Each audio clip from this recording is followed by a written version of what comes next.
Good morning, everyone. Ugly American living in the Philippines. Got up early this morning before everybody else. It's last day here. We're leaving early this morning to get the boats and go back to Siargao. Just wanted to kind of do a wrap-up video of Siargao Island and tell you it's funny because I remember last time I came here, I remember thinking there must be more to it than this because people were talking about it 10 years ago, and then we went to that island and whatever. It just felt like maybe we didn't go to the right spot, maybe we didn't hit the right. Well, we went everywhere this time, and I still have the same feeling. We didn't hit the right spot because I don't think there is a right spot.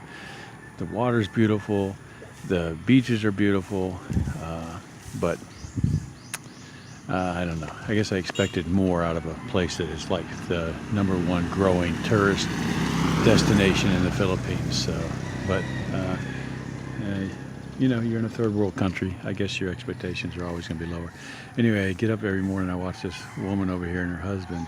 They've created a oven out of that.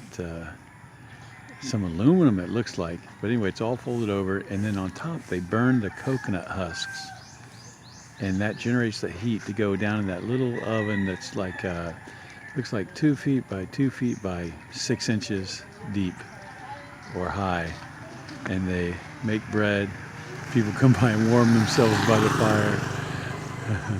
But anyways, every day they're out here cooking this bread, and I was always wondering, what is that fire over there? Every morning they're starting that fire, and it's coconut husk, and so they get free fuel, and she's baking the bread, and every morning they sell that bread for 3 pieces for 20 pesos, which is 40 cents. So anyway, just interesting to sit out here and watch the activity as it just starts to, people just start to get up in the morning and start doing their thing.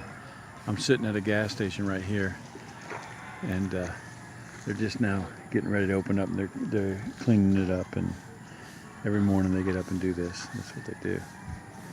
I was hoping I could see a Sorry store or something where I get a cup of coffee and sit out here. Maybe I'll walk down the street and try that. All right, I'll pause it for now. Well, on the way to coming back over to our hotel, going to go down to Dennis and Marissa's place, see if they're up yet.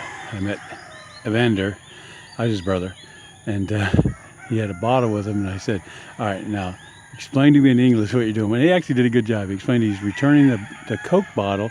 The 1 liter Coke bottle has a 10 peso deposit on it. That's 20 cents. And that's big. So they actually do keep those bottles being recycled and reused, because they put a 20 cents, which would be like putting probably $2 on a Coke, on each Coke bottle, if you don't return it.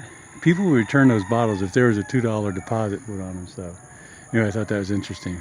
But heading down to Dennis and Marissa's, see if they're up.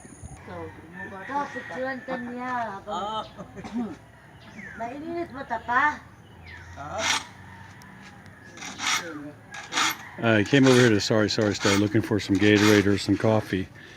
Over here, here's the Sorry store, right across from Dennis and Marissa's place.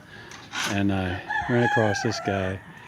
He's sharpening the saw by hand, so he's got it all set up on a little thing with the notches and everything showing what direction to go. Very interesting.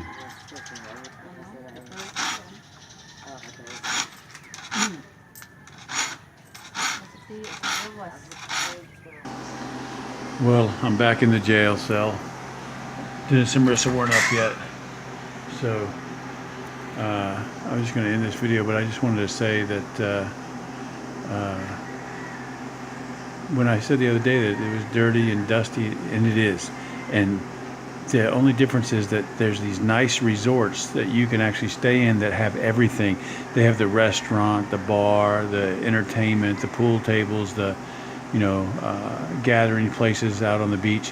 So unless you're staying at one of those, you're really going to be treated to a dusty, dirty, main drag, restaurants and stuff, where all the motorbikes and all the trucks and all the construction stuff and everything else is going by.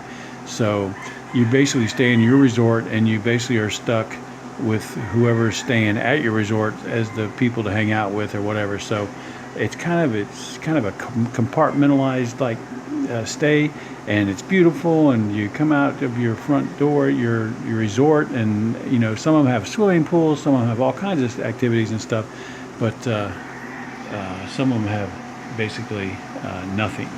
And so it just depends on you better just look up on whatever website, booking.com or Agoda or whoever, and just look up what amenities they have, because that's what you're going to be really the best opportunity, the best options as far as breakfast, lunch, dinner, and activities. So anyway, just wanted to let you know that that's the only really way to come to see Siargao properly, is to book in advance at one of those resorts, one that you can afford and that you think has what you like. And you know, because even now I'm just sitting here killing time.